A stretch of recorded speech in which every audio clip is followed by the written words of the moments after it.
Hello and welcome back to another YouTube video, and in this video I'm gonna tell you how to make quotations stand out.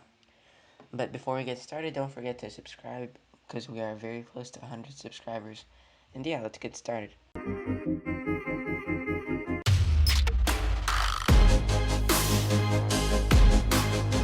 Okay, so you know how when you're going through websites or articles and there's a quote and it kind of stands out, right? All the text is like this, but the quote is a little indented and it's like that. So I'm going to show you how to make that in HTML today. So let's get started. So I'm just going to make a paragraph tag over here, and I'm going to call it, inside here I'm just going to put in the wisest words ever said. You know, it can really be anything. I'm just giving you an example.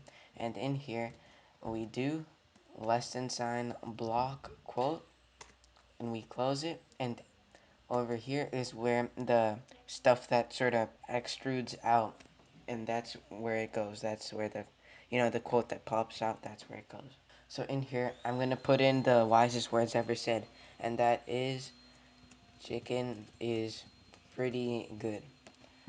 So let's try running this. So let's do file, hit save, open up the file explorer, and over here scroll down to your file. So this is mine. Now all I have to do is double click this and it's going to open up a new Chrome tab. And over here you see here's just a normal paragraph, just a normal p tag, but in block quote. Here it stands out. So chicken is pretty good. That is in block quote. So, and that is what makes it stand out. So, if you ever are scrolling an article and you see a quote or something or a remarkable fact and it's like this, you'll know what they did to do it. So yeah, that's it. Thanks for watching this video, guys. I hope you enjoyed. Don't forget to like and subscribe, and I'll catch you next time. Peace.